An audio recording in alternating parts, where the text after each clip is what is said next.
안녕하세요. 오늘은 만병의 원인인 염증에 대해서 알아보겠습니다.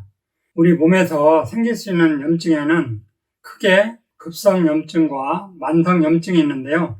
급성염증은 염증의 주요 4대 증상이 있는데요. 발열, 발적, 부종, 동통인데요. 예를 들면 우리가 벌레에 물렸다면 피부가 빨갛게 붓고 가렵고 그 부위를 만져보면 화끈거리고 심하면 따끔거리는 통증까지 생기는데 이러한 경우를 급성염증이라고 하지요. 원래 이러한 염증 반응은 해로운 것이 아니에요. 벌레가 물었을 때 이물질이 우리 몸에 들어오면 면역체계가 우리 몸을 지키고 치유하는 과정에서 자연스럽게 일어나는 면역 과정의 반응이고 정상적인 면역 시스템이거든요. 이러한 급성염증은 현대의학의 발달로 비교적 쉽게 치료가 잘 되지요.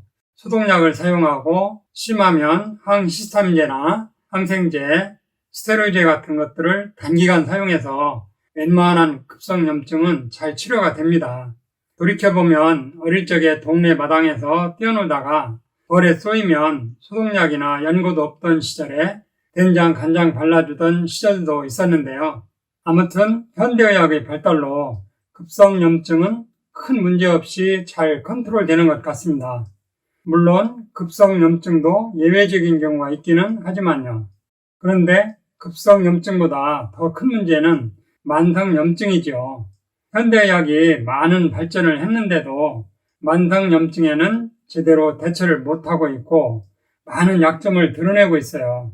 만성염증의 가장 무서운 점은 초기에 진행될 때 자각 증상이 그렇게 심하지 않고 서서히 세포 기능이 망가지면서 기능이 떨어지기 때문에 우리가 심각하게 받아들이지 않고 있어요. 어떻게 되겠지 생각하면서 막연하게 방치하다 보면 본인도 모르는 사이에 서서히 병이 진행되고 점점 악화된 후 심하게 손상된 뒤에는 뒤늦게 대처하려고 하면 회복하는 데 오래 걸리고 심한 경우는 세포나 조직이 거의 다 망가져서 원상태로 회복이 불가능한 경우도 많아요.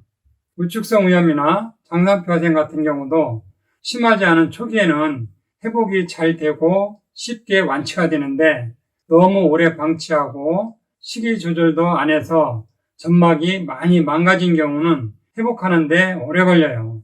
심장병이나 뇌졸중, 암, 알츠하이머형 치매, 당뇨병, 고혈압, 아토피 피부염, 우측성 위염, 장상표화생, 만성 신부전 같은 많은 질병들이 각각 다른 원인으로 발병한다고 일반인들은 그렇게 생각하실 거예요. 왜냐하면 세분화된 현대의학이 그렇게 다루고 있기 때문이죠. 병원에 가면 심장병은 순환기내과나 심혈관센터에서 진료하고 치매는 신경내과나 정신과에서, 우측성 위염, 장상표화생은 내과에서, 당뇨는 내과나 내분비 내과에서, 아토피는 피부과에서 이렇게 세분화되어서 부분적으로 의사마다 각기 다른 방식으로 접근해서 질병을 다루고 있기 때문에 근본적인 치유가 잘 안 되고 임시 그때그때 조절해가는 정도에서 멈추다 보니 이러한 만성질환이 5년, 10년 지나다 보면 여기저기 합병증이 겹치면서 힘든 과정을 거치게 되는 것이죠. 심장병이든 당뇨든 치매든 위장병이든 많은 질병의 공통적인 근본 원인은 바로 만성염증이에요.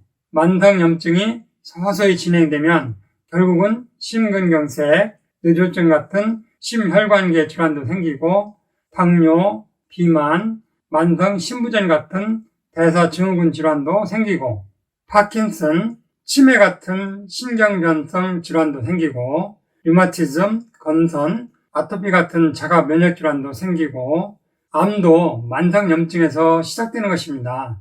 만성염증은 노화를 촉진하거나 여러 병의 근본 원인이 됩니다. 평상시 이유 없이 몸이 붓고 아프고 피곤한 것도 만성염증 때문이에요. 알아차리기도 전에 급성염증으로 시작했다가 어느새 만성염증으로 변하기도 하고 처음부터 약한 만성염증으로 자리 잡아서 오래 지속되기도 합니다.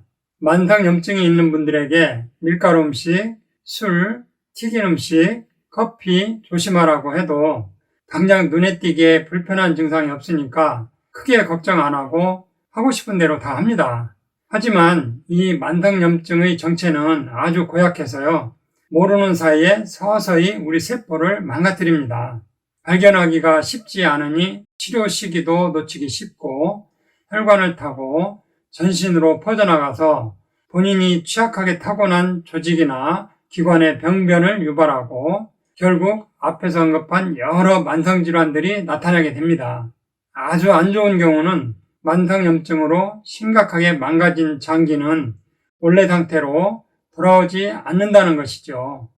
그렇기 때문에 만성염증 초기에 적극적으로 운동요법과 식이요법을 병행하시고 부족되기 쉬운 영양소를 잘 챙겨 드시고 건강관리에 신경 쓰셔야 합니다. 만성염증이 구체적으로 어떤 형태의 질환으로 나타나는지 자세한 내용은 다음 시간에 이어서 하겠습니다. 이상으로 오늘 천약사의 건강과 약 이야기는 여기서 마치겠습니다. 감사합니다.